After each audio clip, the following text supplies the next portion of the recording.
Vamos trazer aqui com o Pedro Durão olhar para o Rio de Janeiro. Ontem mostramos aqui no Novo Dia a utilização de um provedor clandestino de internet.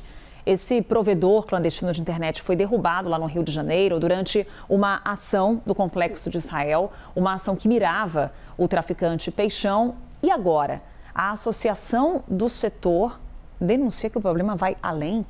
O que temos de informação, Pedro? Pois é, esse é um alerta que está sendo feito pela Associação Brasileira de Provedores de Internet e Telecomunicações, a Abrint.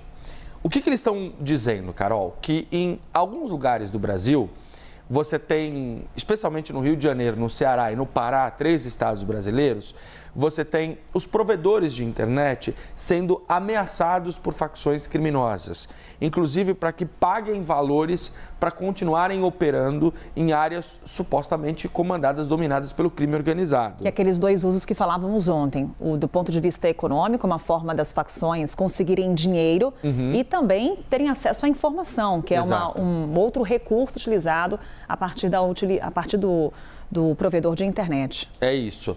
E justamente sobre esse assunto, Carol, é importante a gente deixar claro e explicar como é que funciona isso. O provedor de internet é aquela empresa que se instala numa região, numa localidade e fornece para casas, apartamentos, moradores o acesso à internet por meio de fibra ótica, por meio de antena, por meio de cabo, cabeamento, tem várias formas da internet ser fornecida. E eles estão fazendo um alerta e estão acionando as autoridades, inclusive a Anatel, a Agência Nacional de Telecomunicações, porque as facções, por meio dos canais de atendimento desses provedores de internet, começaram a cobrar valores e extorquir as empresas para que eles possam continuar operando lá. Para explicar um pouco melhor esse assunto, a gente ouviu um conselheiro importante para poder entender essa dinâmica da própria Associação Brasileira de Provedores de Internet e Telecomunicações, que é o Basílio Pérez. Ele falou sobre como as facções criminosas usam os provedores de internet a favor do crime organizado e os riscos que os usuários correm nesse tipo de esquema. Vamos ouvir o que ele disse. O consumidor está usando uma rede que é controlada por uma organização criminosa, evidentemente, ele está totalmente exposto em termos de dados. Claro que existem alguns serviços que são criptografados, mas sempre existe alguma coisa não criptografada. Se alguém quer realmente pegar dados, eles têm como pegar uma série de informações, facilita muito a vida da organização criminosa se ela está fornecer na internet, ou seja, isso é uma coisa que as autoridades têm que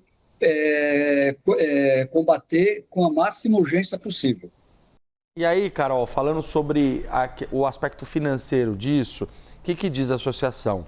O prejuízo financeiro é expressivo. Em média, dado que a ativação de um único cliente, uma rede de fibra ótica, gira em torno de R$2.000, considerando os equipamentos, a mão de obra, a infraestrutura da rede, e que muitas localidades são projetadas para atendimento e cobertura de 50% dos imóveis, o impacto financeiro desses crimes é alarmante. Em algumas regiões, como a região dos Lagos, no Rio de Janeiro, os provedores simplesmente pararam de funcionar, deixaram de operar, porque não conseguem lidar com a pressão das facções criminosas. A região dos Lagos é uma região do Rio de Janeiro onde você tem uma série de cidades turísticas, como Búzios, Cabo Frio, Saquarema, Araruama, São Pedro da Aldeia, e é um local belíssimo.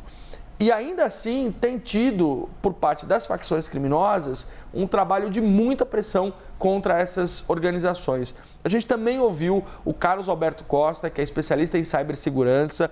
Ele explicou como essas facções criminosas vêm utilizando a tecnologia para de fato fazer esses crimes, para cometer esses crimes cibernéticos. Vamos ver o que ele disse. Eles conseguem instalar esses softwares maliciosos, abre-se uma oportunidade gigantesca de se oferir lucros advindo do crime digital, do crime cibernético. Isso abre uma outra frente para o crime organizado, outra fonte de receita, e cada vez mais a gente está vendo essa junção do crime organizado que teve na sua origem drogas e assalto a bancos e uma série de coisas, migrando para o crime eletrônico, né, para o crime digital, para o cybercrime. Olha o perigo do que a gente está falando, olha essa escalada. E aí, Carol, atenção para que a gente precisa ter um trabalho coordenado entre a agência reguladora, que é a Anatel, e as polícias. No Ceará e no Rio de Janeiro, as DRACOS, que são as Delegacias de Repressão ao Crime Organizado, já estão mapeando essa interferência dos criminosos nesse tipo de atividade. Então, é possível que a gente tenha novas operações que visem o combate a esse tipo de crime. Mas eu quis trazer aqui esse alerta da associação porque é um problema generalizado, ele afeta esses 3 estados, mas ele se espalha pelo Brasil todo.